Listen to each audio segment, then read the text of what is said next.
C'est bon, on peut y aller. Erev Tov. Alors d'abord, est-ce qu'il y a le son et l'image? Est-ce que tout est en place? Allô, allô? Vous m'entendez? Il y a le son? Allô? Il y a quelqu'un? Ah, super. Merci beaucoup. Très chers amis, Erev Tov, Beruchim Abaim, sur Yeshiva Zoom Sage Online, pour étudier ce soir, Be'ezrat Hashem, Parashat Behar Bechukotai. Nous avons deux parachiotes. Nous terminons le livre de Vaïkra, le troisième Sefer de la Torah, et nous allons parler d'un sujet très important dont nous avons nommé déverrouiller la bénédiction. Qu'est-ce que cela veut dire? Je voudrais dédier le chiour pour la refoua shelema de tous les malades du Ham Israël, notamment Yoel Aaron Ben Ruth, Elinoa Simcha Bat Rachel Chaya Sarah, Kakadosh Baruch Hu l'envoie la refoua shelema à tous les enfants d'Israël, les jeunes, les enfants, les bébés, les accidentés, les soldats, qu'il n'y ait que des bonnes nouvelles et que tout le monde y soit, les otages, la libération des otages, Kakadosh Baruch Hu, il donne la bracha à tout le monde, Moradi Rabotai, parce que nous sommes dans la paracha de la bracha. Il y a un pasouk dans la paracha. Alors, la paracha de Bechukotai ouvre en ces termes. I Bechukotai telechu ve'et mitzvotai tishmeru va'asitem otam. Lorsque vous marcherez dans mes voies, et vous garderez mes préceptes, et vous les ferez. Donc, il y a trois verbes, telechu, tishmeru et asiya. Halicha, shmira et asiya, déjà Rachid travaille ces trois verbes. Et la Torah nous dit Venatati gishmechem be'itam. Alors, lorsqu'on marche dans la Torah, lorsqu'on garde les mitzvot, et lorsqu'on pratique la Torah et les mitzvot, Akadosh Baruch Hu donne la pluie. La terre donnera sa récolte, et l'arbre des champs donnera son fruit.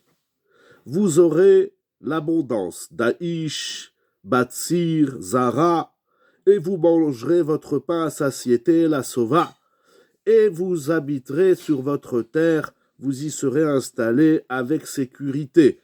Je placerai le shalom dans la terre, et lorsque vous irez dormir, vous n'aurez peur de rien, il n'y aura pas de bêtes sauvages, et l'épée ne traversera pas votre terre.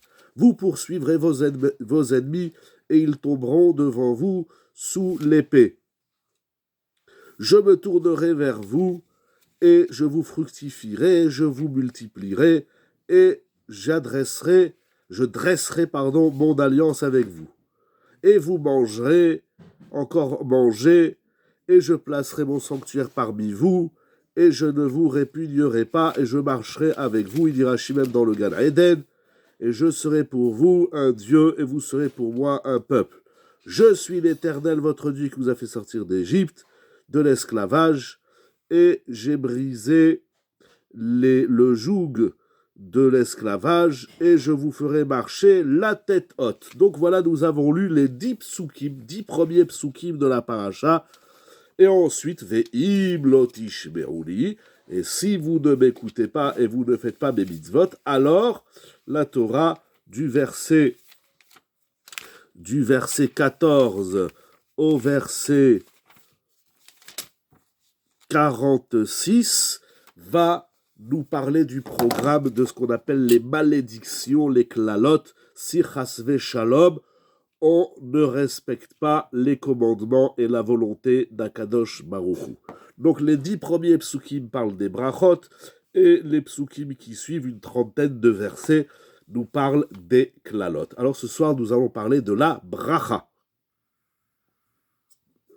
La Gemara, le Talmud nous enseigne qu'on lit la paracha de Bechukotai avant Shavuot, avant Matan Torah. Parce que cette semaine, en plus d'être la fin du livre de Vaïkra, nous sommes également Shabbat Mevarechim, nous allons annoncer le mois de Sivan.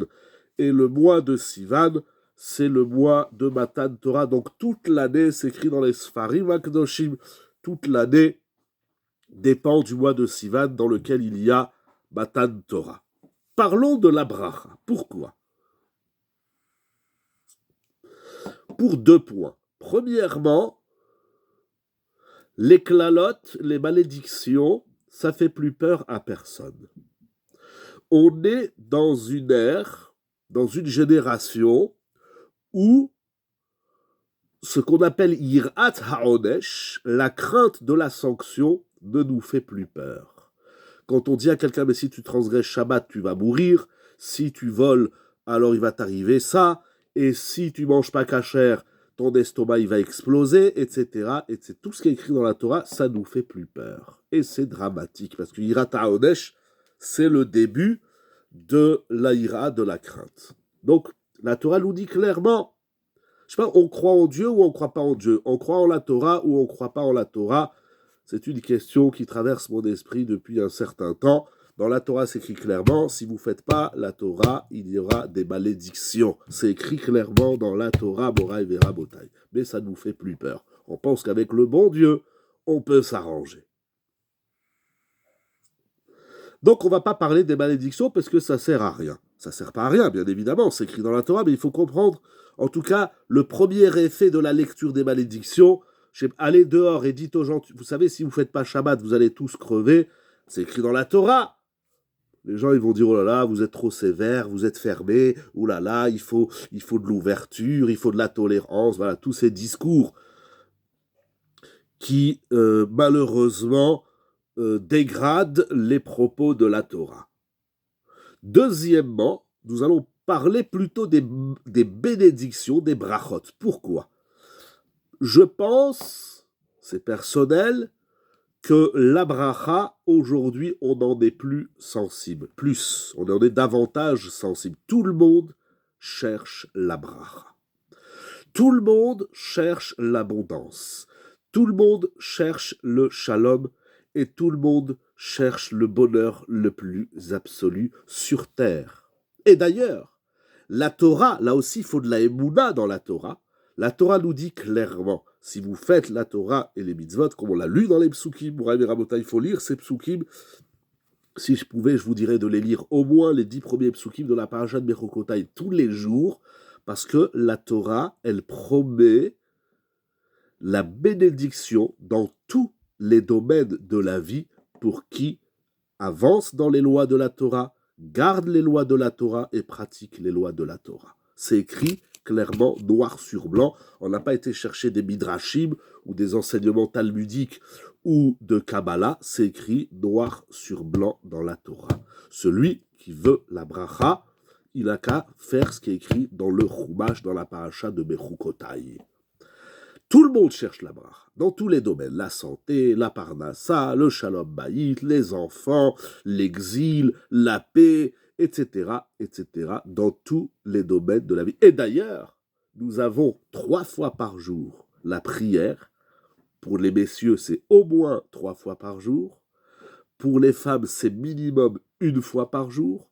Et dans la tfila quotidienne, dans la Hamida, nous avons 19 bénédictions, et les 12 bénédictions qu'on appelle intermédiaires, celles du milieu, ce sont les 12 bénédictions dans lesquelles, 13 bénédictions dans lesquelles nous implorons à Kadosh Baruch Hu de nous donner, de nous délivrer l'abondance et la bracha dans tous les domaines de la vie. Il y a une fausse question que tout le monde demande, tous les humains demandent. Voilà qu'on fait la Torah et les mitzvot et on n'a pas la bracha. Vous savez, quand je suis arrivé à Nice, un des premiers messieurs avec qui j'ai étudié tous les soirs, c'est un monsieur que je ne connaissais pas, j'avais fait sa connaissance, et il me dit, tu sais, moi avant je ne faisais pas Shabbat. Je ne faisais pas Shabbat, j'étais loin de la Torah.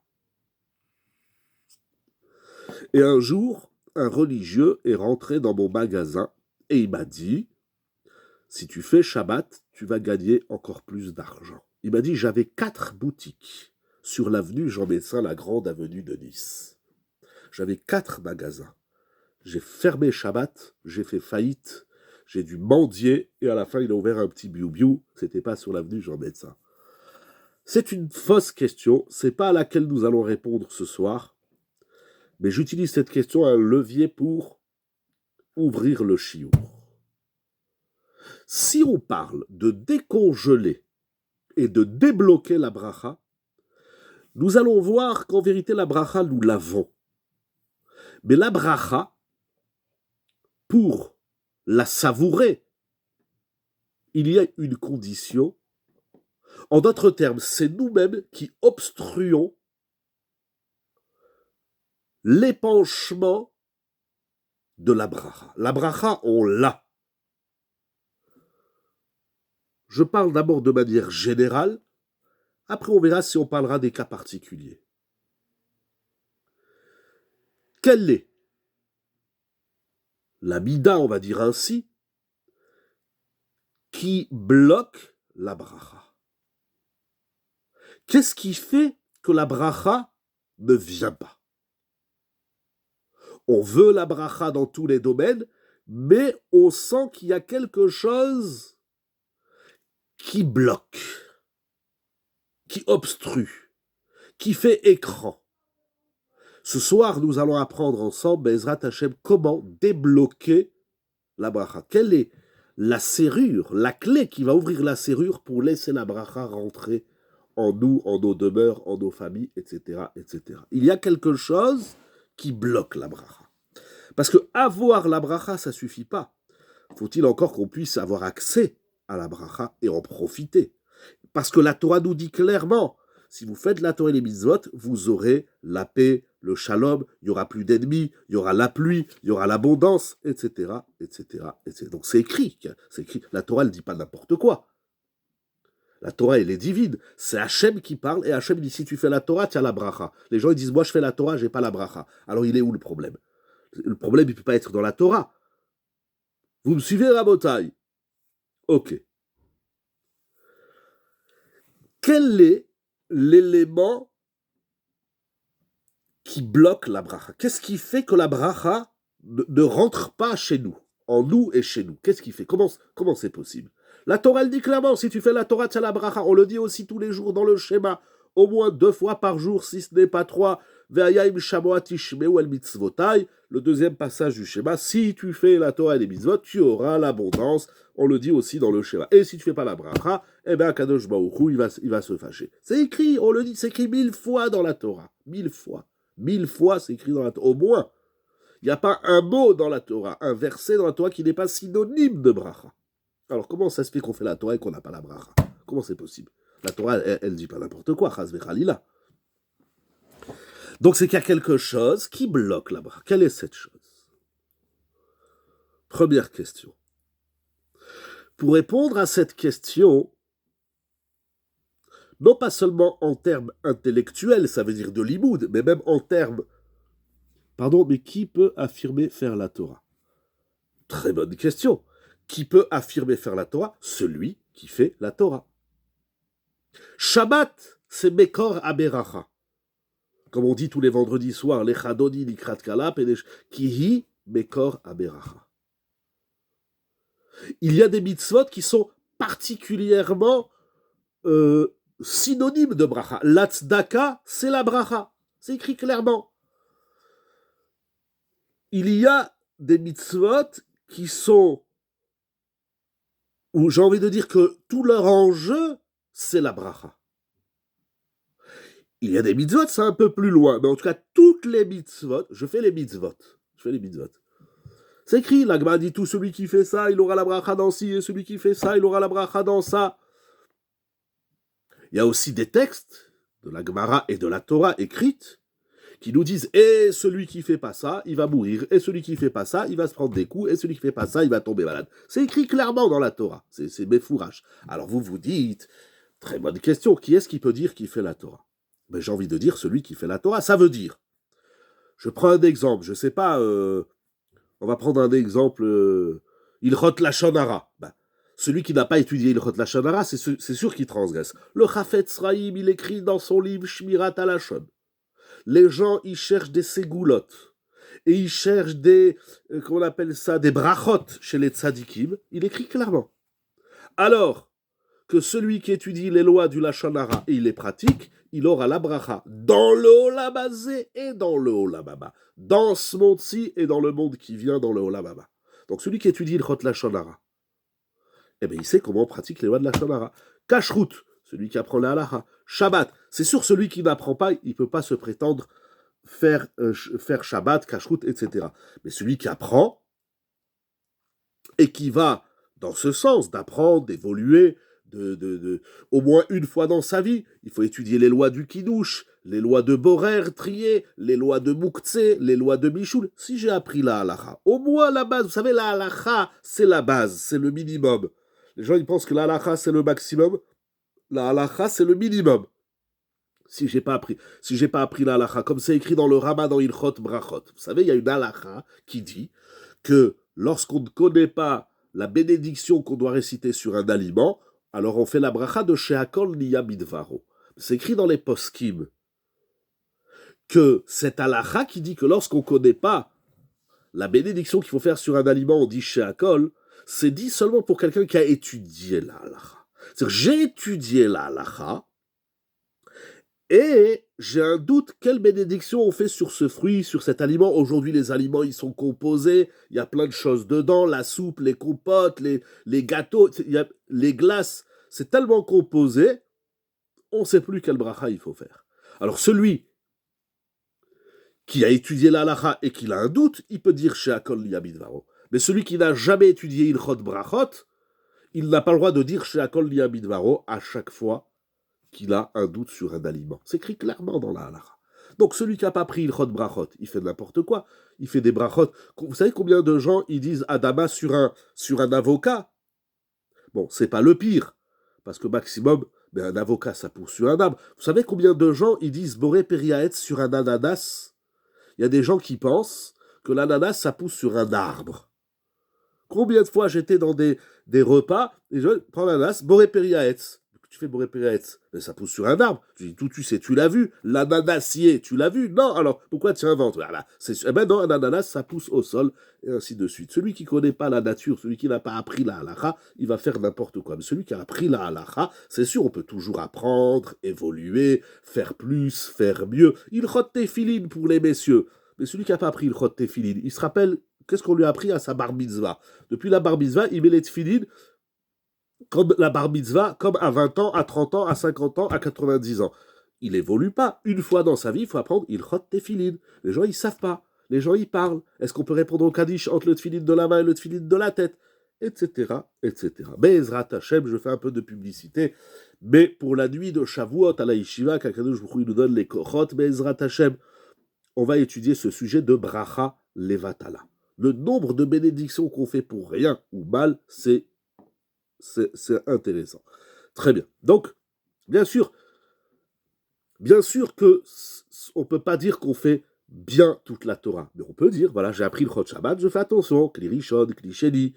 J'ai appris les lois de la cacheroute, je sais c'est quoi le lait, la viande, la ta'arovet, etc., etc. Donc, ça c'est écrit dans la Torah, c'est clair. Dans la Torah, c'est clair. Alors, comment ça marche la bracha? Comment ça fonctionne? Si on regarde bien dans nos psukim, la Torah dit donc, au premier verset, lorsque vous ferez, vous avancerez dans mes lois, vous garderez mes commandements et vous les ferez, alors il y aura la bracha. La bracha, elle est décrite du pasuk d'Alet, nous avons dit, du verset 4 au verset 13. Comment la bracha, sur cette dizaine de psukim, cette huitaine de psukim, comment la Torah ouvre la bénédiction. Venatati gishmechem beritam. Ça, c'est l'ouverture, nous allons traduire, c'est l'ouverture des brachot. La bracha commence par Venatati gishmechem beritam. Et ensuite, la terre, elle donnera sa récolte, et les ennemis tomberont, et il y aura le shalom, etc., etc. La première bracha, c'est Venatati gishmechem beritam. Littéralement, je donnerai, c'est Akadosh Baruch Hu qui parle, je donnerai vos pluies, gishmechem, on ne va pas parler ce soir du gishmechem, je donnerai vos pluies en leur temps. C'est la première bracha. Aujourd'hui, on est loin de la pluie. Pour nous, la pluie, c'est le parapluie et les bottes ou la parka, c'est tout. C'est la pluie ou le beau temps. C'est la météo, une question de météo. Pourquoi la première bracha, va être donc l'ouverture à toutes les brachot, c'est ce qui vient après, vos ennemis tomberont, il y aura la paix en Eretz Israël, etc. Tout ce qui est écrit, vos ennemis tomberont, tout ça, c'est la suite de Venatati Gishmechem. Sur Venatati Gishmechem, la pluie, c'est le noyau, c'est la graine de toute la bracha. Qu'est-ce que ça veut dire? Baruch ata Adonai, Eloheinu melech haolam she'akol nehiyah bidvaro. Pourquoi la Torah, elle ouvre par la pluie? Au point que le Talmud, au traité Ta'anit, tout au début, il nous dit Gadol Yom Geshamim Ketriat Hametim. Incroyable. Les Chachamim, ils voient dans la pluie un avant-goût de la résurrection des morts. Mais quel rapport entre la pluie? Pour nous, la pluie, c'est l'agriculture, c'est ce qui va permettre, c'est où la pluie et le beau temps, comment on s'habille, ou c'est la production de la terre, et peut-être des océans et des rivières. Les Chachamim, ils voient dans la pluie la Triat Hametim. Gadol Yom Geshamim Ketriat Hametim. Lorsqu'il pleut en Eretz Israël, c'est comme le jour de Triat Hametim. Vous savez que la résurrection des morts, Triat Hametim, s'inscrit, d'après le Rambam Maïmonide, dans les 13 fondements de la foi. Celui qui ne croit pas en Triat Hametim, la résurrection des morts, il renie un des fondements essentiels de la foi, et c'est très grave. Où est-ce qu'on a la Triat Hametim? On le dit tous les matins dans Elokai Neshama, on le dit dans la Hamida Bechaya Hametim, ça ce sont des prières.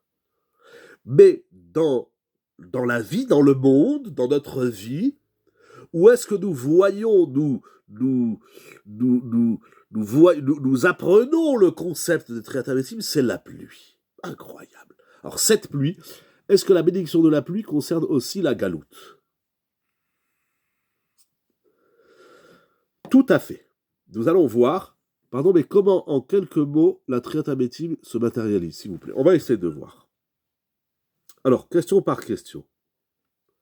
Vous avez demandé Madame Tzipora. Ah oui, elle la galoute. Bien sûr, bien sûr. Si dans la pluie, il y a Triat Hametim, donc c'est-à-dire qu'il y a l'exil et la rédemption, galoute et Géoula, et la Géoula qui va jusqu'à la Triat Hametim.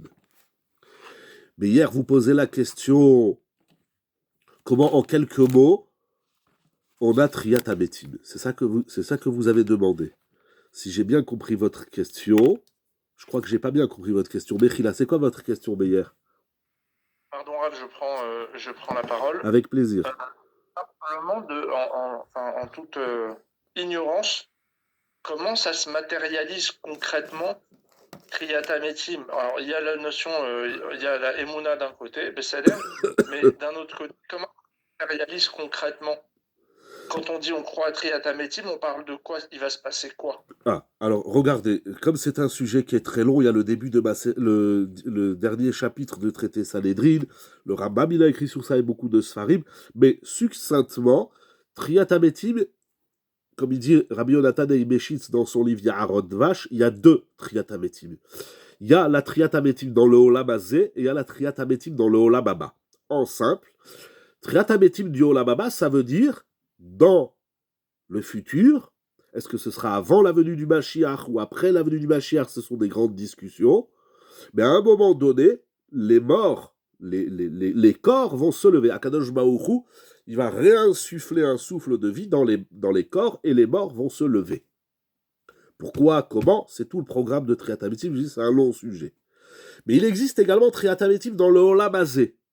Et la résurrection des morts dans le Olam Hazé, ça se joue au moins à deux niveaux. Premièrement, physiquement. Ça veut dire que déjà, lorsqu'on se lève le matin, il y a des gens qu'Akadosh Baruch Hu nous protège tout le Ham Israël. Il y a des gens qui ne se lèvent pas, ou qui se lèvent malades, ou qui n'arrivent plus à bouger la tête, le dos, les pieds. Le réveil matin, c'est de la triatamétine. Il existe également une triatamétine, on va dire, un peu plus psychologique, qui touche le mental. Il y a des gens, ils ont le mental à plat. Ils n'arrivent plus à faire, plus rien à faire, ils dépriment dans la vie, etc. Il faut leur redonner, ou il faut se redonner un élan, un goût à la vie. Il existe également triatamétine dans le Olam Hazé au niveau spirituel, ce qui est écrit dans les Sfarim, quelqu'un qui ne fait pas la Torah. Dans les Chachamim, ils ont des expressions qui sont extrêmement sévères. Quelqu'un qui ne fait pas la Torah, quelque part, il est mort. Il y a une partie de lui qui est mort. Son nefesh, sa neshama, il n'y a que son corps qui vit. Alors, il faut raviver la flamme qui est en nous. Ça s'appelle aussi triatamétine. Voilà, mais de façon très succincte, c'est un immense sujet. Et peut-être qu'on le reparlera à l'occasion, Bezrat Hashem. Alors, pourquoi la pluie? Avec plaisir. Pourquoi la pluie? Quel est le rapport entre la pluie et triatamétine? Si on comprend ça, alors on va comprendre qu'est-ce qui bloque la bracha. Je voudrais lire avec vous Alors déjà, Rashi nous dit, qu'est-ce que ça veut dire que la pluie, c'est une bracha? Il dit Rashi, je donnerai la pluie béritam, en leur temps. C'est-à-dire, lorsque il n'y a personne dehors, parce que la pluie, ça nous dérange, et quand est-ce qu'il n'y a personne dehors? Il dit Rashi, le vendredi soir. Kegon belele shabbatot. La pluie du vendredi soir, c'est une bracha. Plus que la pluie du dimanche après-midi, ou du lundi matin, ou du mardi après-midi, etc., etc. La pluie de vendredi soir, c'est une bracha. Qu'est-ce que ça veut dire? Qu'est-ce que ça nous apprend? Parce que si ce n'était que le vendredi soir, si ce n'était que la nuit, parce que la nuit, il n'y a personne dehors, alors ça aurait pu être toutes les nuits. Pourquoi Rashi, au nom de la Gemara, il nous parle du vendredi soir? C'est-à-dire que la nuit du samedi soir, du dimanche soir, la pluie de toutes les nuits de la semaine, ce n'est pas une bracha. Ce n'est que la nuit, ce n'est que la pluie de la nuit de vendredi soir qui est bracha. Une fois par semaine, le moment de la bracha, c'est vendredi soir. C'est Shabbat Kodesh, mais l'élé Shabbatot. Je vais lire avec vous une phrase dans le Bet Yaakov de Ishbetza. Il dit la chose suivante. Haïnou, c'est-à-dire que cette bracha de la pluie, Romez al-Atid, elle fait allusion, référence au temps futur, parce que Shabbat, c'est le Olam Haba. Il dit quelque chose d'intéressant. Pourquoi la nuit du vendredi soir, c'est la pluie du futur, du Atid. C'est la pluie du Olam Haba, c'est Triatamétim. Pourquoi? Quel est le rapport? Il dit quelque chose d'intéressant. Il dit, lorsqu'il pleut, qu'est-ce qui se passe? Qu'est-ce qu'ils font les hommes, les humains, quand il pleut? Qu'est-ce que nous faisons lorsqu'il pleut? Vous avez une idée? Qu'est-ce qu'on fait? Il pleut, ça tombe des cordes. Qu'est-ce qu'on fait? Ki baolamazé, car dans ce monde-ci, au moment, Beret Yeridat Hamatar, au moment, ils se regroupent à l'intérieur. Alors intéressant, enlever le mot regrouper. Ils s'enferment à l'intérieur. Dans les mots. Très juste. Dans ce monde-ci, lorsqu'il pleut, Adam mastir atzmo tachat tikrot habayit. Lorsqu'il pleut, on se protège. On se met à l'abri. On vit plus vers l'extériorité de ce monde. On vit dans l'intériorité. Il y a des gens, vous savez, ils ne se supportent pas à la maison. Ils ont toujours besoin de sortir dehors. Dès qu'ils sont enfermés, on l'a vu pendant la période du Covid, Baruch Hashem, Akadosh Baruch Hu, il envoie la Géoula au monde et que ça continue comme ça, Bezrat Hashem. Donc ça veut dire que la pluie, elle nous oblige à nous mettre à l'abri. Ça, c'est une réalité. Aval le'atid, mais dans le futur, she'az ya'ir Hashem idbarach. Dans les temps futurs, pardon, mais pourquoi mastir et pas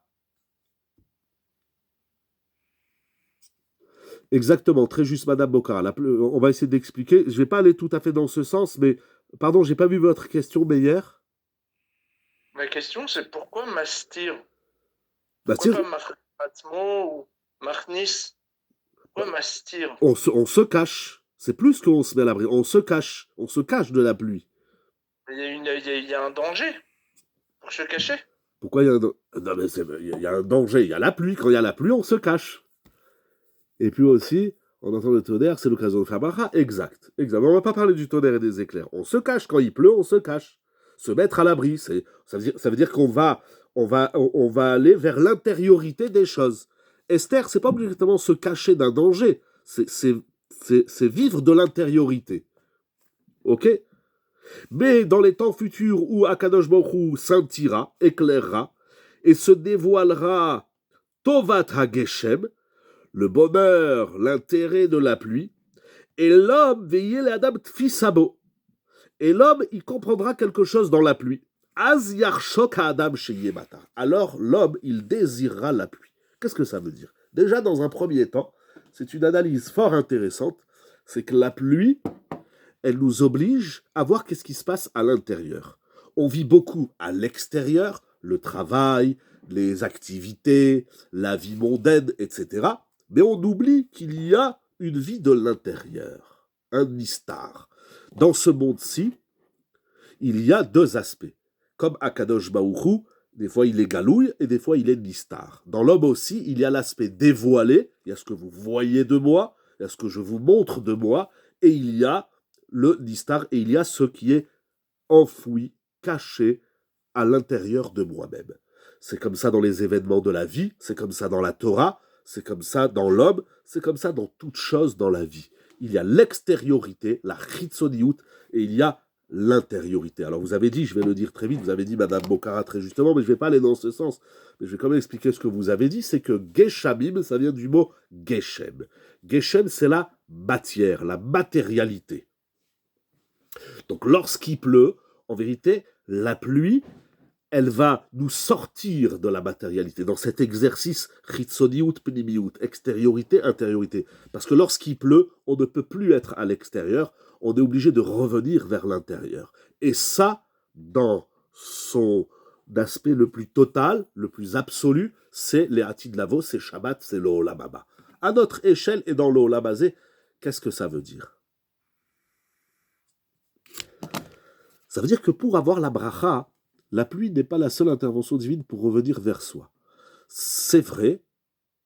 C'est quoi? Qu'est-ce qui est sublime? Je reviens à vous, Madame Tsipora. J'ai pas compris, vous dites sublime, Madame Bocara, j'ai pas compris. La pluie mène à l'intérieur. Et voilà, c'est extraordinaire. Ça, c'est le Beth Yaakov de Isbetza, c'est extraordinaire. C'est extraordinaire, c'est magnifique. On pourrait s'arrêter là, mais il y a encore des chidushim, c'est dommage. Si vous avez encore un peu de temps, je sais même pas, j'ai pas ma montre sur moi, quelle heure il est. Ouh là là, il est déjà 9h10. On va essayer de ne pas trop tarder. Moraï Vera Botaï. Ah, qu'est-ce que vous dites? Ah, vous dites c'est pas le seul moyen. C'est pas le seul moyen. C'est vrai. Alors, quelle est la particularité de la pluie? La pluie, c'est l'eau. On pourrait passer la nuit de parler de la pluie. Tardons, mais Ezrat Hashem. Merci beaucoup. Ah, alors qu'est-ce que vous dites? Qu'est-ce que vous dites? La pluie, c'est pas le seul moyen. C'est vrai, mais c'est un des seuls moyens qui fait que tous les humains reviennent vers l'intériorité. C'est le seul. C'est le seul.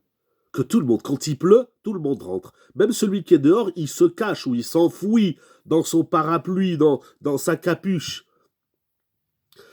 Et le Covid, oui, mais le Covid, ça a tué la vie. Ça veut dire, le Covid, c'était extrême.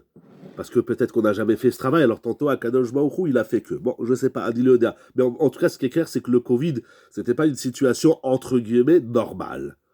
C'est un peu superficiel comme retour sur soi. C'est-à-dire, pourquoi c'est superficiel? Je dis pas un retour, je dis pas que la pluie c'est un retour sur soi. Je dis que la pluie, enfin c'est pas moi, c'est le Beth Yaakov, j'ai kiffé son analyse. La pluie, c'est un retour vers l'intériorité, pas vers soi.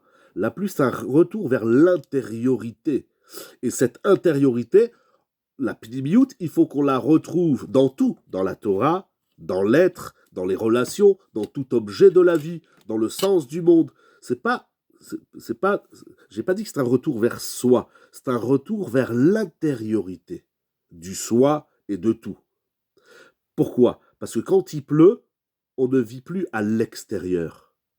On est obligé de vivre à l'intérieur. Alors, on n'est pas à l'intérieur uniquement pour jouer aux cartes ou aller dormir, parce que les gens, quand il pleut, les gens ils disent ah, c'est un jour où on s'enfouirait bien sous la couette. Intéressant. Quand il pleut, on s'enfouit sous sa couette. C'est-à-dire, on va dans le Esther le plus moustard. C'est un exercice. Il y a des gens, quand il pleut, ils attendent une chose, c'est qu'il pleuve plus pour pouvoir ressortir. Il y a même des gens qui se sentent claustro à cause de la pluie. Ils s'étouffent. Oui. Est-ce que c'est plus clair, l'exercice? L'analyse, c'est pas un retour vers soi, c'est un retour vers l'intériorité de la vie tout entière. Pendant Sukkot, on retrouve notre intériorité. Alors Sukkot, c'est particulier parce que Sukkot, c'est l'intériorité, mais on est à l'extérieur. Parce qu'on est dans une soukha, mais on est dehors. La pluie, c'est l'intériorité de l'intérieur. Il y a l'intérieur, il y a la pnimiyut bachut, si vous voulez, on va le dire en hébreu, il y a la chitzoniyut bachutz, il y a la chitzoniyut bifnim, il y a la pnimiyut bachutz et la pnimiyut bifnim. En français, ça donne à peu près. Il y a l'extériorité à l'extérieur, il y a l'extériorité à l'intérieur, il y a l'intériorité à l'extérieur et il y a l'intériorité à l'intérieur. La pluie dans ce travail de pnimiyut, c'est différent de Sukkot. Sukkot, on est dehors, mais même lorsqu'on est dehors, ça veut dire, on est à l'extérieur, mais c'est un extérieur où on n'est pas dehors, puisqu'on est quand même dans la soukha. Mais on sent bien qu'on est entre les deux. Mécanisme clair, mais voyons-nous des changements chez les personnes après la pluie. Après la pluie, le beau temps. J'arrive à votre question. Mais lorsqu'il pleut, alors il va y avoir deux choses entre Sukkot et la pluie. Premièrement, Sukkot, c'est 7 jours dans l'année. La pluie, ça peut durer 1 mois, 2 mois, 3 mois, ça dépend les régions. En tout cas, il y a plus de jours de pluie que de jours de Sukkot. Surtout qu'à Sukkot, quand il pleut, on est dispensé de la soukha. C'est-à-dire qu'il y a quelque chose dans la pluie qu'il n'y a pas dans Sukkot. Parce qu'à Sukkot, on est à l'intérieur alors qu'on est à l'extérieur. C'est l'intériorité de l'extériorité. Lorsqu'il pleut, c'est l'intériorité, c'est l'intérieur c'est l'intériorité à l'intérieur. Hein. Il y a l'intériorité à l'extérieur et il y a l'intériorité à l'intérieur. Est-ce que c'est un peu plus clair? Est-ce qu'on sent un changement? Khazak, merci. C'est une grande question, vous avez des grandes questions, mon ami Meyer, très très grandes questions. Vous savez, j'ai envie de vous dire oui, j'ai envie de vous dire non. J'ai envie de vous dire, vous avez raison, il n'y a pas de changement, mais malheureusement, il n'y a pas que la pluie qui change personne, la Torah, Dieu, les événements. Qui est-ce qui a changé avec le Covid? La vie, elle a repris, vous avez parlé du Covid, la vie, elle a repris ses normes, et puis voilà, puis on a déjà oublié le Covid derrière, et puis de temps en temps, on se rappelle de ceux qui sont morts pendant le Covid, Vézéou, et on offre quelques cacahuètes pour leur asgir, et c'est tout. Qu'est-ce qui a changé? Qu'est-ce qui change? Il y a eu le 7 octobre, il s'est produit quelque chose, il y a des miracles tous les jours en Eretz Israël, et malheureusement, il y en a qui passent pas à travers les balles encore aujourd'hui. Vous avez vu aux informations un jeune couple à l'ambassade d'Israël aux États-Unis qui s'est fait assassiner. Qui c'est qui bouge? À part de dire que les uns c'est des antisémites, les autres c'est des terroristes et que personne nous aime et que tout le monde c'est nos ennemis. Et qui c'est qui change? Mais ça, c'est l'homme, il a la béchira de changer ou pas. Kadosh Baruch Hu, il nous envoie des signes, il nous envoie des flashs. Et encore, ça c'est de façon très générale, c'est national et international, c'est universel. Mais même dans notre vie, eh bien, il faut changer. Qui c'est qui a changé pendant le Robert? Qui c'est qui change? Là, on est à 9-10 jours de un jeune de 30 ans. Oui, non, mais c'est dramatique. On va pas faire maintenant l'info, on va pas faire 5 minutes, un flash info, mais voilà, qui c'est qui bouge? À part de dire encore une fois qu'il y a des antisémites et des terroristes sur Terre. Mais je vous crois, il fait pas tout ça juste pour qu'on prenne conscience qu'il y a des terroristes et des intégristes ou je sais pas quoi sur Terre. C'est pas ça. Il n'y a pas des gens qui meurent c'est pas ça le discours qu'on doit avoir en tant que juif et Ben Torah. Qui c'est qui bouge? Mais ça, c'est encore une fois dans le schéma mondial, mais même dans notre vie individuelle, Chasvé Shalom, celui qui a une épreuve, ou bien Baruch Hashem, celui qui a un miracle, Mais je ne dis pas que personne ne change. Donc j'ai envie de dire personne change, j'ai envie de dire tout le monde change. Ça, c'est à l'homme. L'homme, il a la bechira, le libre arbitre, de prendre les événements alors positivement. Quel devrait être... Ah, voilà, on va le dire comme ça. Quel devrait être l'impact de la pluie? Alors on a vu premièrement le rabbi de Ishbetza, le Bet Yaakov. Il nous dit déjà, il faut réfléchir sur cette notion. Avançons un petit peu. Je vais vous dire un chidouche extraordinaire. Je vais partager avec vous un texte magnifique. Magnifique. C'est écrit dans la Gemara Masechet Ta'anit.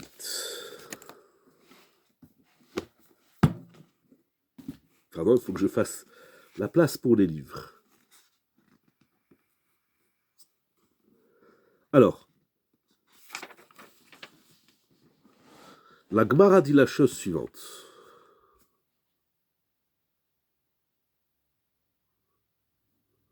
Voilà.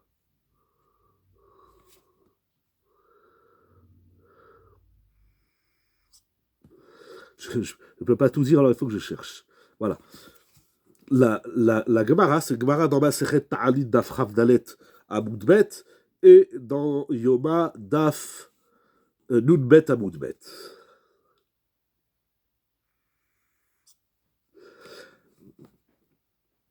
Le jour de Kippour, le Kohen Gadol, qui faisait le service, tout le service de Kippour, c'est le Kohen Gadol quasiment, au Beth Amikdash, et le Kohen Gadol, à un moment donné, il va rentrer dans la partie la plus intérieure du Beth Amikdash, qui s'appelle le Kodesh HaKodashim, qu'on traduit le Saint des Saints, le Kodesh, la Gdusha. Il va faire là-bas un service qui s'appelle l'Aktoret. L'Aktoret aussi, c'est quelque chose qui se fait Bechashai. Bon, on ne peut pas tout dire ce soir. Question de temps. Et le Kohen Gadol, lorsqu'il rentre dans le Kodesh HaKodashim, ils nous disent les Chachamim, Haya mitpalel tfila ktsara. Il prononçait une courte prière. Et il disait, Yehi ratson milefanecha Hashem Elokenu. Regardez la prière du Kohen Gadol le jour de Kippour. À l'intérieur, si vous étiez Kohen Gadol, et on vous dit, voilà, tu as 2 minutes, tu rentres dans le Kodesh HaKodashim et tu pries à Akadosh Baruch Hu. Tu as 2 minutes. Même pas, cette fila dure 1 minute. Tu as 1 minute. Tu rentres dans le Kodesh HaKodashim, là où il y a l'arche sainte, les chérubins, les tables de la loi, de l'alliance, la Torah, tu as 1 minute pour prier. Qu'aurions-nous prié? Certainement pas ce dont le Kohen Gadol va prier. Et il dit, Yehi ratson milefanecha, qui soit de la volonté d'Hachem. Shetea shana hazo, geshuma ou shchuna. Que cette année soit une année de pluie et une année de soleil.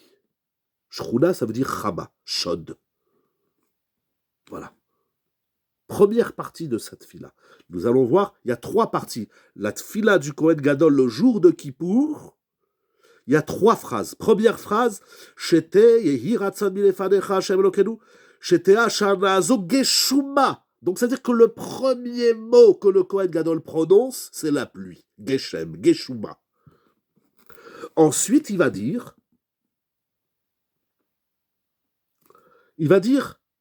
en deuxième position, on ne va pas voir la troisième et la quatrième chez Loya Avid Sultan Bidemet Yehuda, c'est très intéressant. Il va parler de la Parnassa. Deuxième, donc première tfila du Kohen Gadol, c'est la pluie et le beau temps. Vous vous rendez compte, Mouravi Rabotai? C'est énorme ce qui est écrit ici. C'est énorme. Il ne va pas prier pour la Géoula, pour le Mashiach, pour la santé des malades, pour la paix dans le monde. Non. Yehi Ratzon, qu'Akadosh Baruch Hu, il fasse la pluie et le beau temps dans le monde. Pluie et beau temps, pas seulement la pluie et le beau temps. La pluie et le beau temps. Le soleil, la pluie et le soleil. Incroyable. J'ai envie de m'arrêter là tellement c'est surpuissant. C'est ça la tfila du Kohen Gadol. Le jour de Kippour, du grand pardon. J'aurais pris à Kadosh Baruch Hu pardonne à tout le Ham Israël leurs fautes. Donne-leur la possibilité. Il y a 1001 prières qu'on aurait pu faire. Mais j'aurais jamais imaginé. Nous sommes des voyageurs intéressés par le climat. J'avance, très bien. Deuxième phrase. Ve'al ikades lefadecha tfilat ovre derachim. Et il va prier que Akadosh Baruch Hu ne reçoivent pas la prière de certaines personnes. Il y a des gens qui prient dans le monde et ils dérangent le monde. Qui sont ces gens? Ce sont les voyageurs. Parce que les gens qui voyagent, ils sont dérangés par la pluie. Alors avant de voyager, il dit à Kadosh Baruch Hu, fais en sorte qu'il ne pleuve pas, qu'il n'y ait pas de tempête. Parce que s'il y a la tempête, je ne peux plus voyager. Alors le Kohen Gadol y prie pour que la prière des voyageurs ne soit pas écoutée. C'est-à-dire que le Kohen Gadol, il prie pour qu'il y ait la pluie, et il prie pour que ceux qui demandent qu'il n'y ait pas la pluie ne soient pas exaucés. Voilà la tfila du Kohen Gadol le jour de Kippour, Moraï Verabotai. Incroyable. Pourquoi? C'est ça, la grande prière du Kohen Gadol le jour de Kippour. C'est Nora Ve'ayom, ce qui est écrit dans Chazal.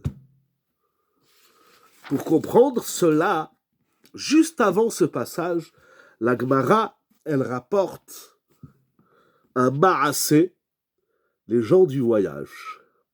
Qu'est-ce que vous voulez dire avec les gens du voyage? C'est assourd de prier qu'il ne pleuve pas quand on prévoit une randonnée. C'est pas assourd.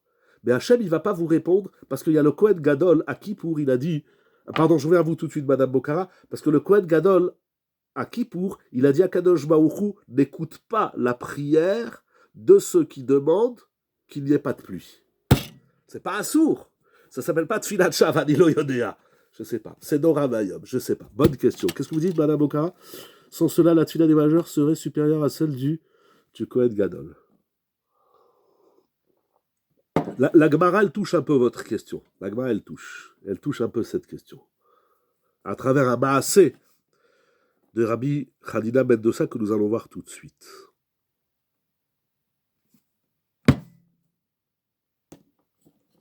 Incroyable, hein? C'est incroyable ce texte de la Gemara. Incroyable. Nora Ve'ayom.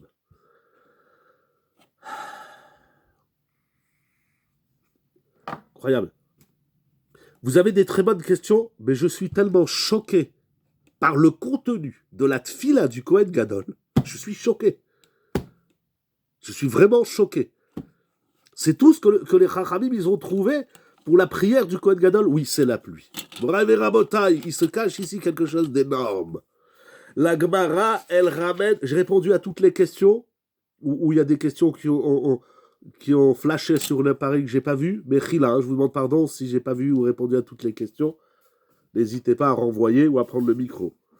La Gemara, elle raconte le maasé suivant. Ok, Baruch Hashem. Rabbi Hanina ben Dosa, Hava ka'azil be'urcha. Rabbi Hanina ben Dosa, il devait prendre la route. Et il était en chemin, il marchait. Peut-être il allait à la yeshiva, il allait donner un shiur dans une autre yeshiva. Ani lo yodea, c'est pas écrit où il allait. Ben Dalet.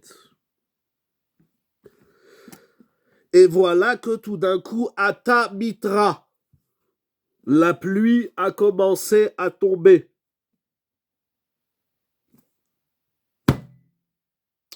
Vous êtes en randonnée, vous êtes en route sur l'autoroute, tout d'un coup, il tombe des cordes. Qu'est-ce que vous dites? Vous dites, on n'a pas eu de chance, il s'est mis un peu... On espère que ça va presque s'arrêter. Rabbi Hanina ben Dosa, quand il était en route, en randonnée, en chemin, il se met à pleuvoir. Il prie à Kadosh Baruch Hu, Ribono shel olam, maître du monde, Kol haolam kulo benachat, vechanina betzahar. Voilà la tfila de Rabbi Hanina ben Dosa. Il dit à Kadosh Baruch Hu, je comprends pas. les agriculteurs, etc., et les pêcheurs, et je sais pas qui, ils sont bien contents qu'il pleut. Eux, ils sont dans le nachat. Ils dansent. Alors que Hanina, il parle de lui-même, alors que Hanina, il est en peine, il est en tsahar. Alors, Pasak Mitra, la pluie a stoppé. C'est pas seulement que Rabbi Hanina y priait pour qu'il s'arrête de pleuvoir, mais il dit à Kadosh Baruch Hu, tout le monde se kiffe et moi je suis en peine, c'est pas possible.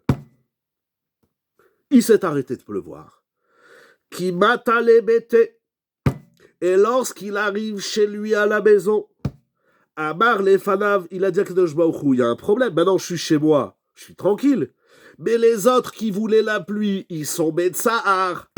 Comment on dit, il y a un proverbe en français, le malheur des uns fait le bonheur des autres. Il dit Rabbi Hanina ben Dosa, quand j'étais dehors, tout le monde est content et moi je suis en tsar. Alors il s'arrête de pleuvoir. Quand Rabbi Hanina ben Dosa, il arrive à la maison, et que maintenant ça ne le dérange plus qu'il pleuve, il est à l'abri, alors il dit oui, mais les autres ils sont pas contents. Quand la olam kulo betsa ve Hanina ben ahat, ata mitra, la pluie vient. Voilà, Moraï Verabotaï, le secret de la bracha. Pourquoi? Parce que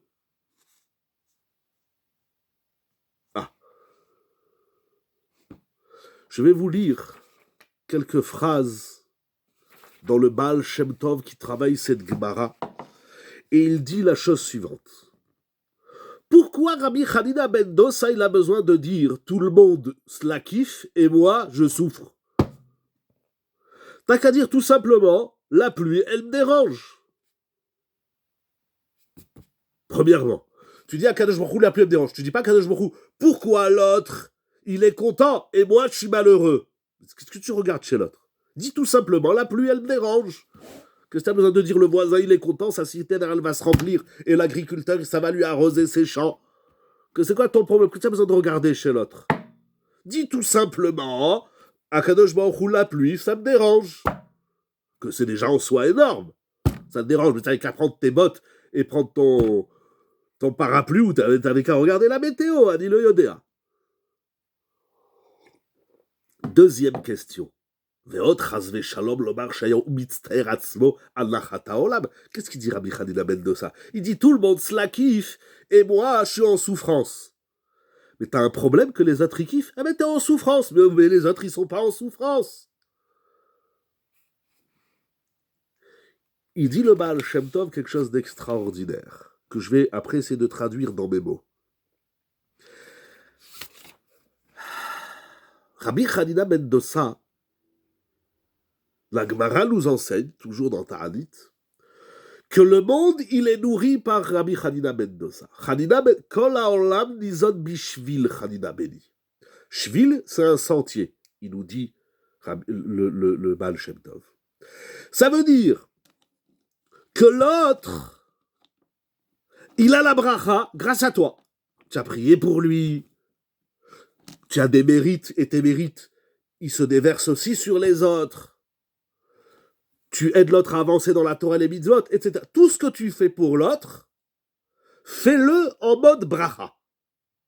Ça veut dire que dans la vie, il faut s'interroger de savoir quelle est la bracha que je peux apporter à l'autre.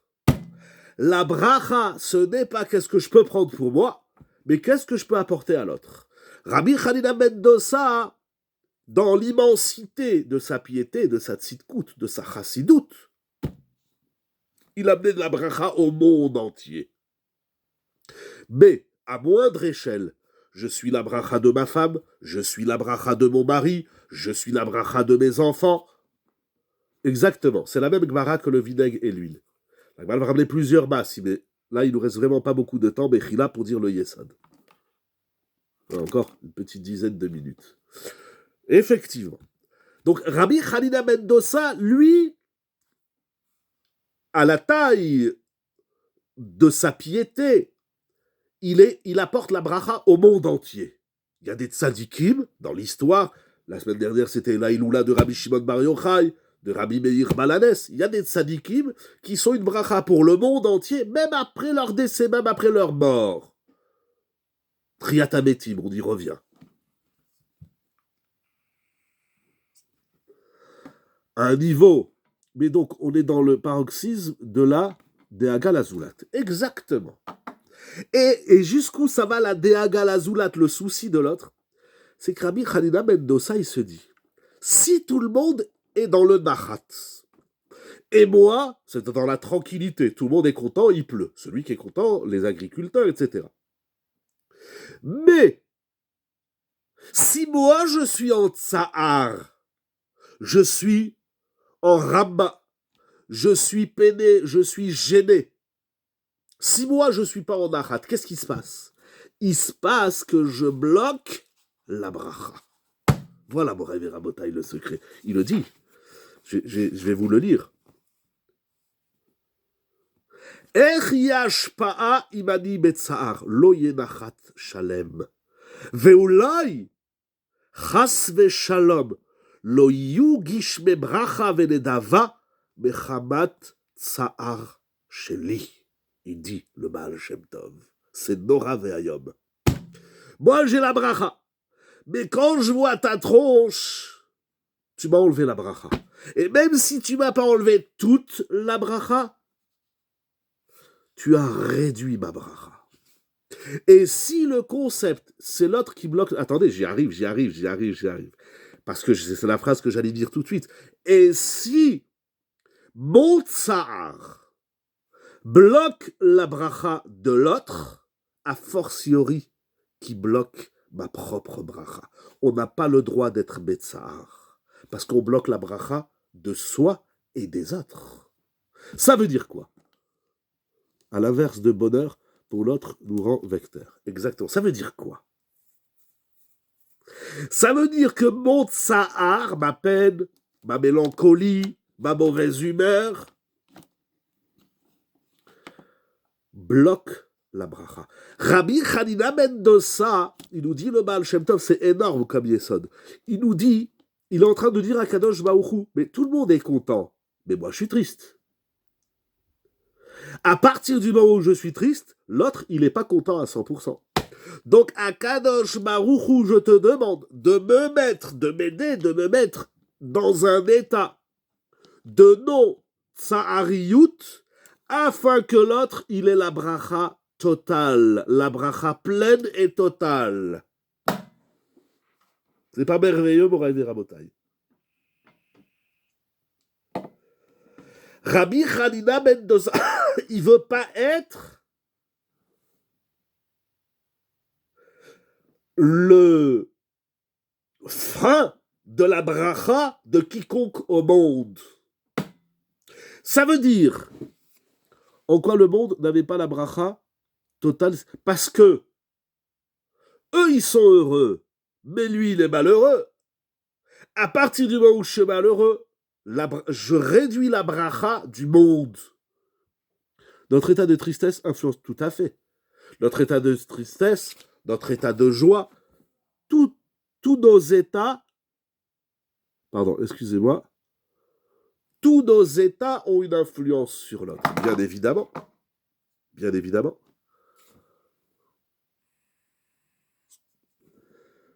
Tout à fait, la pluie inonde de brachot. La nuit, c'est des cascades, la pluie, pardon, c'est des cascades de brachot.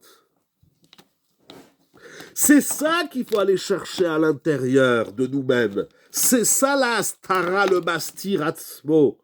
Lorsqu'il pleut, il faut rentrer à l'intérieur de soi et aller chercher au plus profond de soi qu'est-ce qui nous met betsahar. Qu'est-ce qu'on doit faire pour sortir du tsahar? Qu'est-ce qu'on doit faire pour ne plus tirer la tronche, râler, critiquer, être malheureux et être soucieux? Le tsahar bloque la bracha. Et plus on est tzaddik, plus on amène de la bracha ou plus on bloque la bracha. Ce qui est écrit ici, Moraï Rabotai, c'est Nora Ve'ayom. Comme vous avez dit, c'est le paroxysme. Mais donc, pour vaincre l'antisémitisme, on doit se soucier de l'antisémite. Bien évidemment. Mais comment on se soucie de l'antisémite? C'est ça la grande question. Mais pour se soucier de l'antisémite, il faut se soucier d'abord du sémite. Après, on verra l'anti. Parce que si je prends un antibiotique ou un anti, je sais pas quoi, mais si je prends pas le bon anti, eh bien, je vais pas guérir. Il faut trouver. Parce qu'il faut d'abord bien définir le soi, le sémite. C'est pas qu'un jeu de mots, hein, Moraï Verabotai. Eh bien, il y a du travail pour sortir de ça. Tu vas dire, il y a du travail, c'est vrai. Mais il y a quelque chose écrit dans tous les sfarim, mais c'est quelque chose qu'on peut voir. C'est pas fini, hein, Moraï Verabotai. C'est pas fini. Si vous avez encore 7-8 minutes, j'ai trouvé ce Yesod aussi dans un autre sefer extraordinaire, vous allez voir tout de suite. Il y a quelque chose, parce que vous avez dit notre état de l'influence sur l'autre, notre état aussi bien de tristesse. On a tout le temps, merci beaucoup, c'est extra, c'est le Baal Shem Tov, hein, c'est ramené ici dans le Sefer Baal Shem Tov Amalé à la Torah. Je le relis, c'est Pirouche. Shamachat balaem al yedei hashpa'ati, ve'ech hi hashpa'a im ani metzar, lo yeh nachat shalem, ve'ulai chas ve'shalom, lo yihu gishme bracha ve'dava bechavat sarchet. C'est il pleut, mais il y a des gens qui sont malheureux, et à cause de leurs problèmes, ils sont en train de faire que la pluie, elle est plus une bracha. Donc Rav Ayom, vous avez dit, Madame Rivka, que notre état influence sur l'autre, c'est aussi vrai dans la tristesse que dans la joie. Lorsqu'on sourit, on fait sourire les autres. Lorsqu'on pleure, on fait pleurer les autres. Et c'est vrai, vous savez, des fois dans la vie, c'est pas toujours vrai, attention, mais c'est vrai que des fois, des gens qui disent, moi j'ai la bracha, mais c'est ma femme qui me bloque ma bracha, c'est mon mari qui me bloque ma bracha, c'est mes enfants, c'est mes parents. Des fois, on est soi-même le frein de la bracha de l'autre. Et c'est dramatique. Ah, alors comment on fait? Ah, je vais vous dire un secret. Il ne faut pas attendre que l'autre y sourit. Parce que si j'attends que l'autre y sourit, je peux attendre 2 semaines. C'est pas évident, on peut avoir un souci qui nous rend triste. Alors quelle solution? Ah, très très bonne question. Ouah, il y a des bonnes questions ce soir, comme tous les jeudis soirs. Alors comment je dois faire? Je veux la bracha, mais ma femme, elle me tire la gueule. Mon mari, il est ramma. Alors si je dois attendre qu'il sourit pour que moi j'ai toute la bracha, je peux attendre longtemps. Alors qu'est-ce que je dois faire? Morav et Rabotai, qu'est-ce qu'on doit faire? Je vais vous dire un chidouche dans la simcha. Est-ce que vous avez la solution? Si vous ne l'avez pas, l'heure est grave. Si j'attends que tu me souris pour que j'ai la bracha, on fait la fête. Mais encore, dites-le mieux, mais qu'est-ce qu'on fait? Je lui souris. Et donc, une souris verte. Réjouis quoi? Qui? Comment? Faites des phrases entières. N'ayez pas peur. Ah, voilà. Si tu veux avoir toute la bracha et ne pas être gêné par la sale gueule de l'autre, débrouille-toi pour faire sourire l'autre. La simcha, c'est pas être joyeux. La simcha, c'est rendre joyeux celui qui ne l'est pas, même si c'est l'autre. Vous comprenez, Moraï Verabotai? Est-ce que le Yesod, il est clair? S'il est clair, alors on va finir avec un Yesod de Rabbi Yerucham de Mir dans Das Teire. Débrouille-toi. Vous avez une solution pour passer des vacances sous la pluie dans la joie? Bien sûr. Quand il pleut, vous allez dehors, vous dansez. Oui, très clair, Baruch Hashem. Ou bien vous restez à la maison, vous dansez. Au lieu de râler, oh là là, il pleut, oh là là, on peut rien faire, oh là là, ci, oh là là, ça. Mais il y a tellement de choses à faire à la maison. Tellement de choses. Il n'y a pas que la vaisselle et du repassage. La maison, c'est pas une prison. La maison, c'est pas un lieu de tâches ménagères. La maison, c'est pas un lieu où on doit toujours faire. C'est pas l'armée. On peut passer des moments agréables. Eh ben, il pleut. Vous savez qu'est-ce qu'on va faire? Un jeu et des pop-corn. Et du Coca-Cola. Et pourquoi pas prendre un sefer et étudier la Torah? On lit des Tehillim, ça fait. On lit des Tehillim. On lit un bouquin. On danse, on met la musique. Et si l'électricité, elle saute, eh ben on danse dans le noir. Quel est le problème? Débrouillons-nous. Si l'autre, il te dérange, débrouille-toi pour qu'il tire plus la gueule. Parce que quand l'autre, c'est ton mari, mais madame, vous avez tous les moyens de faire sourire vos maris. Et si l'autre, c'est ta femme, eh ben on a tous les moyens, messieurs, de faire sourire nos épouses. Et si l'autre, c'est ton gamin, eh ben débrouille-toi de le faire sourire. Et si c'est ton père ou ta mère, eh ben débrouille-toi. Quoi, tu sais pas faire sourire ton père et ta mère? Tu n'arrives pas à raconte une blague, c'est quoi le problème? Débrouille-toi. Je sais pas. Chacun y trouvera le... Non, nous on attend que l'autre il nous fasse sourire.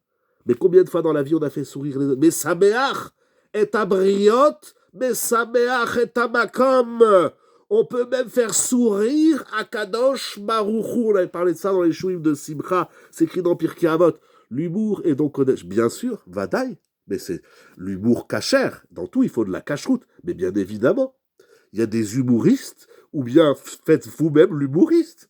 Qu'est-ce qu'il y a? On peut développer l'humour. Bien sûr, Ravolme, il écrit dans Aléchour Chenekbet que l'humour, c'est un outil nécessaire pour l'épanouissement du couple. Comme ça, il écrit Ravolme dans Aléchour.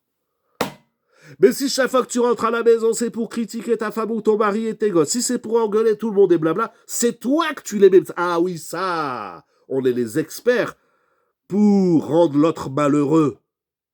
Mais on a également les moyens de le faire sourire. Aïe bah. Bon, mais Rabotaï, pour terminer, c'est extraordinaire ce qu'il y a écrit ici. C'est ça le Nistar. Le Nistar, c'est en vérité. Voilà, Hazak, on s'envoie des smileys. Je sais pas. Chacun, il va trouver le moyen. Vous allez me dire comment. Comment une mère, elle rend ses enfants heureux et souriants? C'est pas en les engueulant tout le temps et range tes affaires. Je t'ai dit de ranger tes affaires, tu n'as pas fait tes devoirs et tu as une mauvaise. Ah, Ribono Shel Olam. Comment une femme, elle rend heureux son mari? Comment un homme, il rend heureux sa femme? Etc., etc., etc. C'est dans la famille, mais c'est comme ça. Il y a des gens, ils rentrent à la yeshiva, j'ai envie de leur dire, sors, c'est pas un cimetière ici. Ah, Ribono Shel Olam. J'ai déjà dit, moi, la yeshiva le 16, je vais lui changer le nom, je vais l'appeler la yeshiva du sourire. Il y a des gens qui vont au mur. Ils l'ont appelé le mur des lamentations. C'est dramatique. C'est une appellation dramatique. Je ne sais pas d'où ça vient, mais le Kotel Amaravi, c'est pas le mur des lamentations. Chazve Shalom. C'est le mur du sourire. C'est le mur de la Shrina. L'Ozaza Shrina mi Kotel Amaravi. Celui qui va au mur pour pleurer, qui reste dans sa salle de bain. Qui reste à la maison, qui va voir un Rav. Vous savez, il y a un gadol dans le monde qui s'appelle Rav Kleenex. Tu pleures? Va voir Rav Kleenex. On va pas au kotel pour pleurer. Si tu pleures d'émotivité, d'émotion, parce que c'est une chose. Mais pleurer de tristesse, il n'y a que Tisha B'Av où on pleure au kotel. On va pas au kotel, c'est pas le mur des lamentations. Mais qui c'est qui a inventé ce mot? C'est pas le kotel des larmes. C'est le kotel. Pleurer de rire ou de joie, ça existe. Ok, celui qui pleure de joie, la brioute. Alvaï que tous nos pleurs soient des pleurs de joie. Mais on va pas en Eretz Israël. C'est écrit, celui qui voit un Yehuda ou celui qui va au kotel, il déchire ses habits. C'est vrai. Combien ils vont déchirer leurs habits qui connaissent cette halakha bichlal? Et ainsi de suite, ainsi de suite, ainsi de suite. Dora Ve'ayom. Ah, on sait plonger l'autre dans le tsar. Mais est-ce qu'on arrive à sortir l'autre du tsar? On se protège de ce que l'autre, il ne doit pas m'attrister. Ça ne suffit pas. Parce que ta bracha, elle dépend de l'autre. La bracha tout seul, ça n'existe pas. Nos brachot sont en suspens à cause des tristes. Ça agace un peu. Mais parce que nous sommes nous-mêmes. Parce qu'en vérité, allons plus loin, vous avez raison. Mais parce que l'autre, il est aussi le reflet de moi-même. Si je vois chez toi que tu pleures, c'est qu'au fond, il y a quelque chose chez moi qui pleure. Il y a quelque chose chez moi qui n'est pas complète, qui est encore un peu triste, qui n'est pas complètement non. Mais on vit les uns avec les autres. Ça n'existait pas de vivre tout seul. El Kazé Davar. Il n'y a pas plus triste que celui qui vit tout seul. Boraï Vera Botaï. Celui, on dit dans Pirkei Avot, dans le 6e chapitre, une des conditions pour recevoir la Torah, c'est Mesameach et Abriot, Mesameach et Makom. On a le pouvoir de rendre Akadosh Baruch heureux. Qu'Akadosh Baruch vous donne la bracha, la simcha, Madame Rivka et à tout le monde. Mais Saméach et Abriot, réjouir les autres. Je vous ai déjà dit, la Gemara dans la Seret Ta'anit, que celui qui arrive à réjouir les autres, il va au Olam, c'est écrit dans la Gemara. Mais il y a des gens qui ne savent même pas ce principe. Combien de fois on a fait rire l'autre? Pas exceptionnellement. On rentre du travail, on rentre du kollel. Est-ce la source de mitzvah gdola liot besimcha tamid? Moi, je ne dis pas mitzvah gdola liot besimcha. Mitzvah gdola liot besameach. Ça ne suffit pas d'être joyeux. Il faut être joyeux et rendre joyeux l'autre. Moi, je dis mitzvah gdola liot besameach. Il ne faut pas être joyeux, il faut rendre joyeux. Parce que tout rendre joyeux l'autre. Et vous savez pourquoi on n'arrive pas à rendre joyeux l'autre? Parce qu'au fond, on n'est pas nous-mêmes besimcha. Pourquoi quand tu rends du travail, la première des choses, c'est de critiquer, de dire ce qui ne va pas, et de dire que tu as passé une sale journée, blablabla, blablabla, etc. Et les enfants, c'est comme ça de partout. Quand on rencontre quelqu'un qui dit, tu sais pas ce qui m'est arrivé, j'ai un problème, je m'en fous. Dis-moi là où tu n'as pas un problème. Dis-moi d'abord ou après, ah non, ça on le garde pour nous. Tu as gagné au loto, tu ne me l'as pas raconté. Tu m'as raconté toutes les fois où tu as perdu au loto. Tu m'as raconté toutes les fois où tu t'es fait virer du travail. Mais tu m'as pas raconté toutes les fois où le patron il t'a donné une prime, où le patron il t'a donné de l'argent, où le patron il t'a dit que tu travailles bien. Ça, pourquoi tu me racontes pas? Pourquoi quand on rencontre quelqu'un, quand on dit à quelqu'un ça va, il fait ah, ça va. Pourquoi tout de suite les problèmes? Quand l'autre il commence ça va, il t'a marché, bon, il m'est arrivé quelque chose d'exceptionnel. Quoi? J'ai trouvé une place. J'ai pu garer la voiture. J'ai eu plein de clients.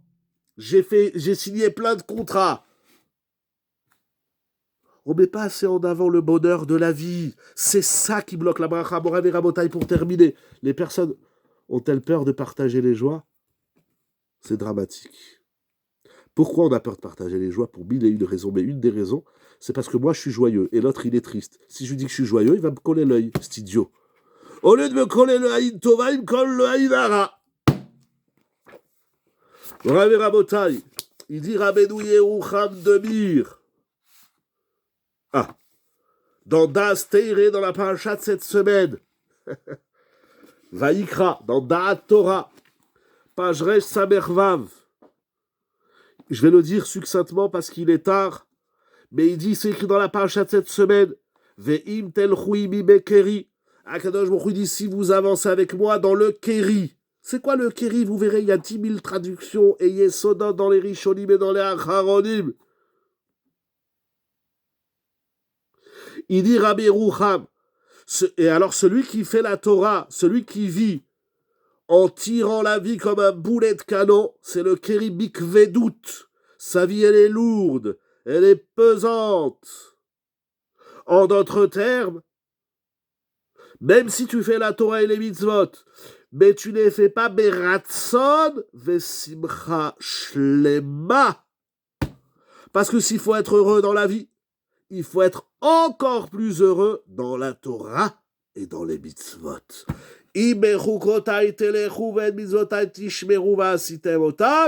Ça veut dire avec le sourire. Se lever le matin à la tfila, c'est pas oh là là, encore il faut aller à la tfila. C'est pas comme ça qu'on fait la Torah. C'est pas oh là là, encore c'est Shabbat. Et oh là là, ça je peux pas manger, c'est pas kasher.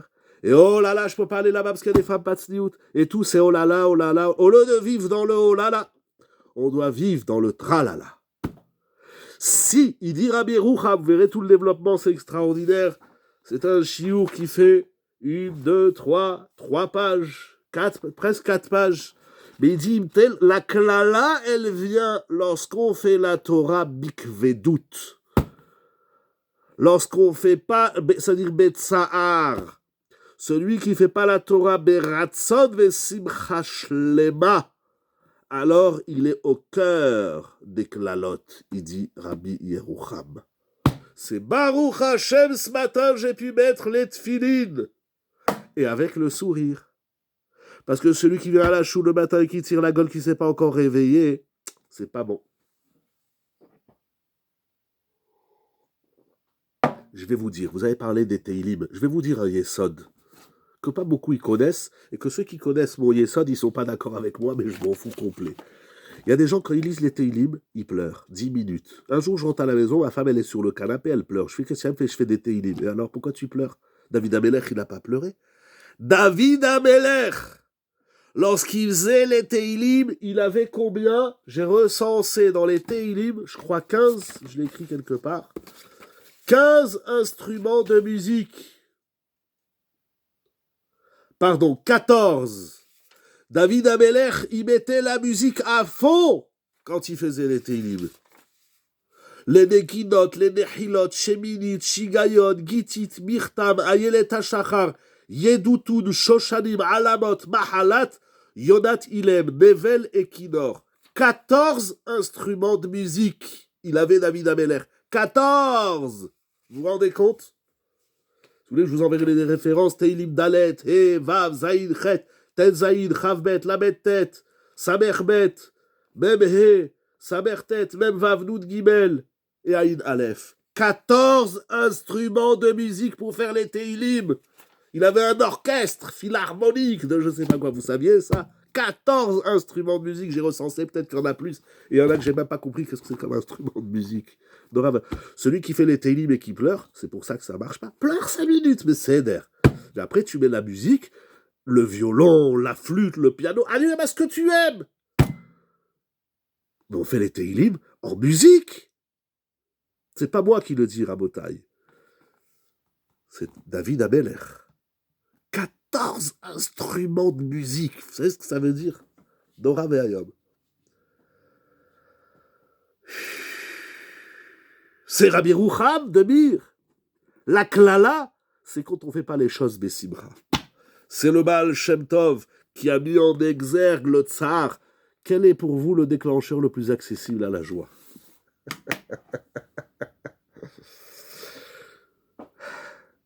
Je vais vous dire, je ne sais pas.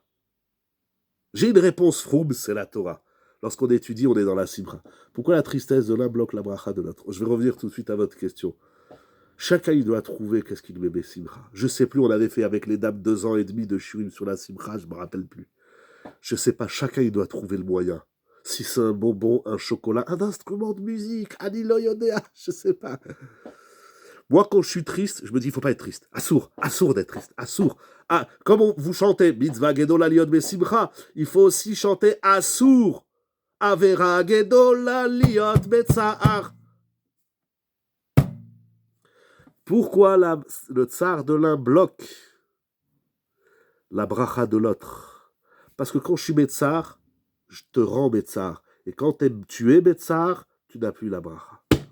Parce qu'on déteint sur l'autre. Ah! Le Baal Shem Tov, il a dit, c'est ça qu'il a dit Rabbi Hanina, je veux pas être le blocus de la bracha de l'autre. Quand il pleut, eh ben sortons dehors chanter, ou chantons dedans, qu'est-ce qu'il y a? Pour faire une petite blague, vous connaissez Lucky Luke. J'ai oublié sa chanson, mais je crois que lui, il dit qu'il faut chanter sous la pluie. Non, il n'y a pas quelqu'un qui connaît la chanson de Lucky Luke? Run in the Rune, là, j'ai oublié comment ça se dit en anglais. Alors, vous lisez pas Lucky Luke? Ah, peut-être que le fait de se concentrer sur la joie de l'autre permet de ne plus penser. Ah, c'est pas mal, c'est pas mal. Quand je vois que l'autre il est Simra, ça doit me simratiser. Bon, il n'y a personne qui lit Lucky Luke dans ce Beth Midrash. Bon, à la fin, vous n'en avez pas à la maison, moi j'ai pas Lucky Luke. Mais à la fin, là-bas, quand j'étais petit, je lisais, et puis voilà, il faut chanter sous la pluie. Mais Kitsour, très intéressant, merci, je vais me contrôler. Et pour revenir et finir, on ferme la boucle. Pourquoi la joie n'est pas contagieuse? Si, la joie, elle est contagieuse. Mais parce que la joie, elle est à l'intérieur. Il faut chercher. Le tsar, c'est la vitrine.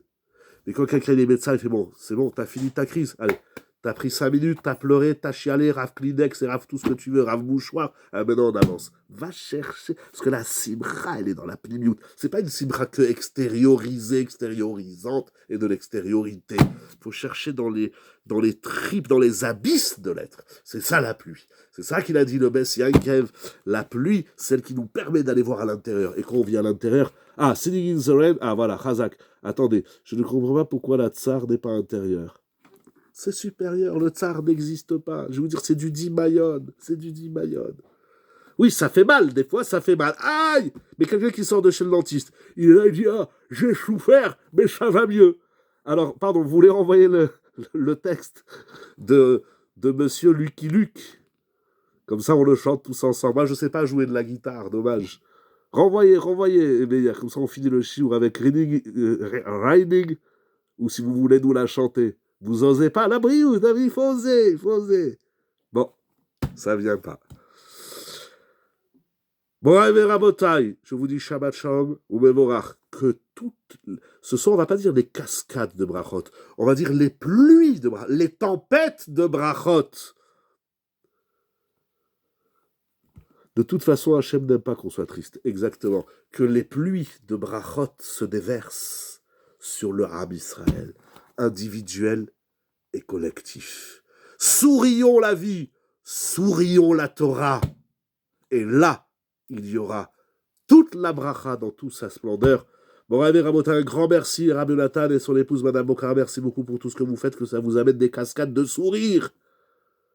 Et que le sourire déclenche des cascades de brachot, la doule Chol Israël, pour la gloire et l'honneur d'Akadosh Baruch Hu, pour la splendeur de la Torah. Shabbat Shalom Umevorach, Yeshiva Zoom.